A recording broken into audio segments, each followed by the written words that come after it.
Soy costarricense por nacimiento con una educación religiosa que me ha enseñado la importancia de ayudar a las demás personas, y en base a esta idea nació el Comité Ave Fénix, plataforma desde donde les hablo, promoviendo los derechos humanos de los pueblos tibetanos y de las mujeres Nove Bucle, actuando como un puente entre dos culturas milenarias de Oriente y Occidente, que sufren represión y que con el dolor de corazón, debo mencionar, se encuentran en vías de extinción.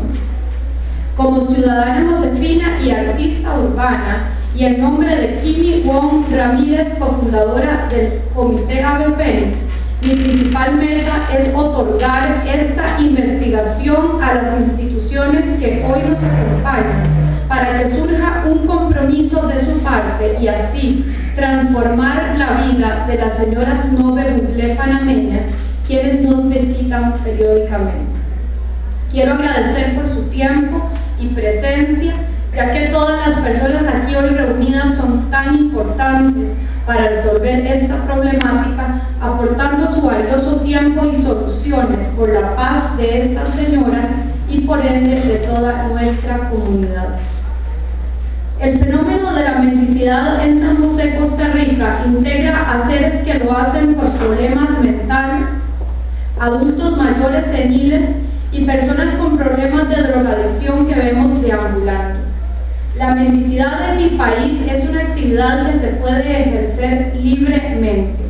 Somos un pueblo muy trabajador, pero que tampoco puede menospreciar a una persona que pide dinero en las calles.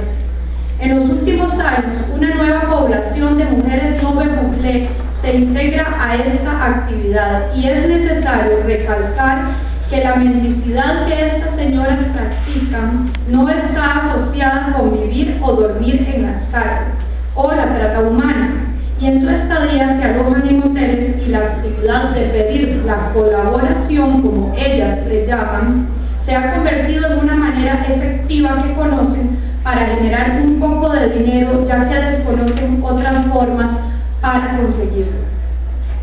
Al ser parte del movimiento del arte urbano callejero, hemos observado de cerca el fenómeno de esta migración, de esta población desde su inicio.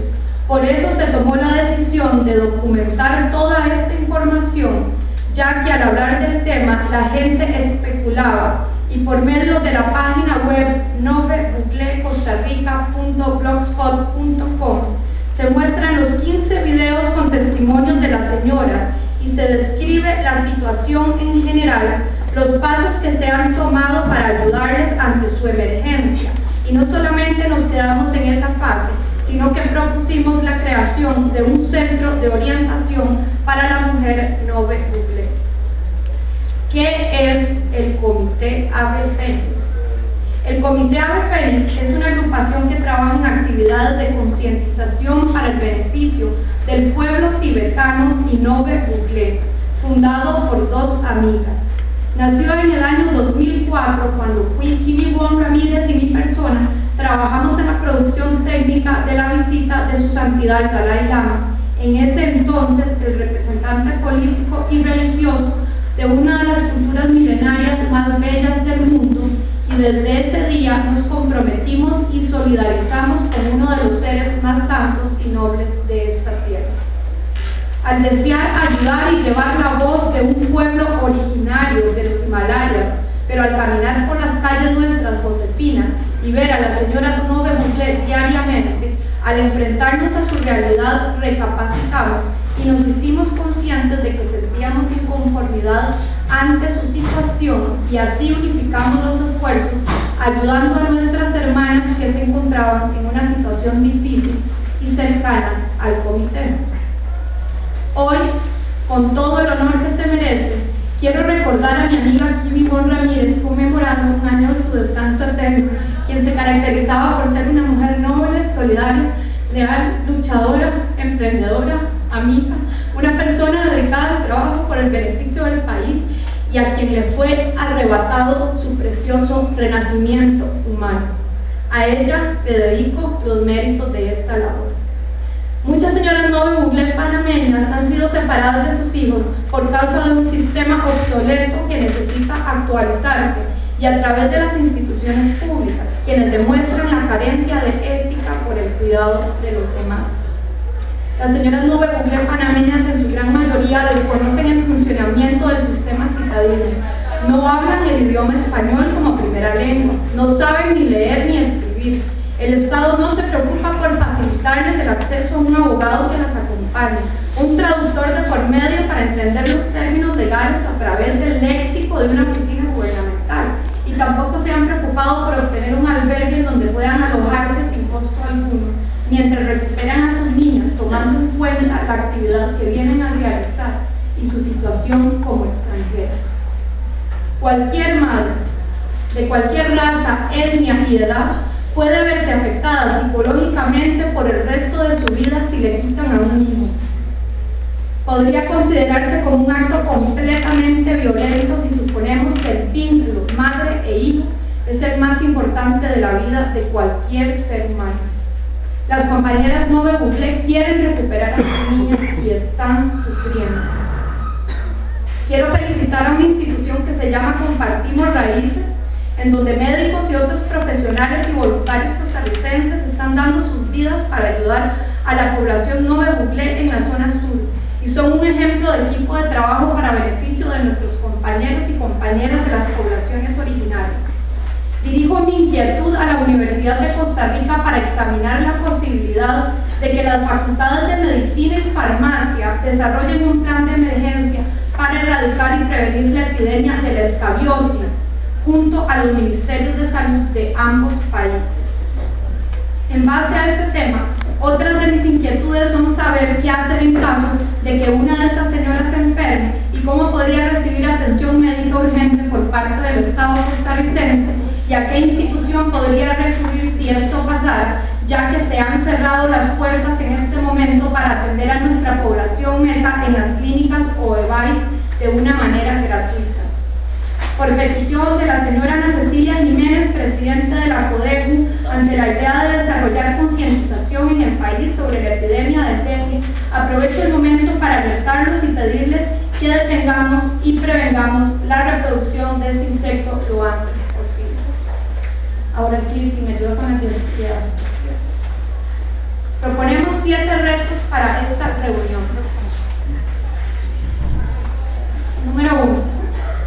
Bueno, aprovechando que estamos en la ciudad de los pueblos indígenas que acaba de pasar. Número 1. Reunir a las niñas Xiomara García y Nicole Tubrí con sus familiares panameños de nuevo. Número 2. Encontrar la forma en que el Estado cuide la dignidad de la mujer Nube Buglé y respete su cosmovisión a la hora de aplicar sus leyes. Número 3. Establecer vínculos de cooperación a través de los gobiernos estatales de Costa Rica y Panamá y los gobiernos autónomos Nube Buglé de ambos países para detener esta difícil situación. Número 4. Solucionar la salud de la mujer Nube Buglé con la meta de erradicar la escabiosis de una vez por todas. Número 5. Encontrar la organización que se comprometa a desarrollar el proyecto que se propone bajo el nombre Centro de Orientación para la Mujer Nube Buglé, un espacio equipado para establecer un taller de trabajo desde donde se les muestre un panorama completamente distinto al que se han acostumbrado a venir a Costa Rica, realizando actividades que les gusten y afines a sus conocimientos y recompensarles con el dinero que usan, formándose como un tipo cooperativa de mujeres que finalmente aprende a desarrollar su negocio y enseña a sus compañeras la manera de hacerlo. Número 6. Mantener la ética como seres humanos bajo el nuevo paradigma que defiende la integridad del ser a través de los derechos humanos de los pueblos indígenas, instando al PANI a que se actualice, capacitándose por medio de asesorías de organizaciones como por ejemplo el CERPAC y modifique sus modos de operar acordes al derecho de las mujeres. Número 7. Crear una campaña en Panamá que les avise a las mujeres de la comarca que se contacten con nosotros para servirles de canal para la devolución de sus niños, coordinando esta acción con las respectivas oficinas del PANI, la CONAI y el Consulado Panameño. Nos quedamos con una gran incógnita porque cuando, apoyados por el Centro de Amigos para la Paz, visitamos la oficina del Patronato Nacional de la Infancia en sus oficinas centrales en San José, José junto a las madres de las menores, los nombres de las niñas Xiomara García y Nicole Tufri no estaban registrados en el sistema central, aunque corroboramos que sí estaban en el de las respectivas oficinas donde fueron llevadas como si fueran delincuentes por la policía. Quisiera mencionar la propuesta del cacique Aurelio Bejarano de Abrojo Montezuma, que se enfoca desde el punto de vista de la migración. Recomienda que para detener esta situación las autoridades panameñas en la frontera dejen ingresar solamente a las madres que presenten los papeles de los menores que tengan en orden. Doña Carmen Romero de la Casona explica los errores que el PANI ha llegado a crear en su comarca. He recibido una gran cantidad de comentarios de dirigentes no algunos positivos, invitando a esta señora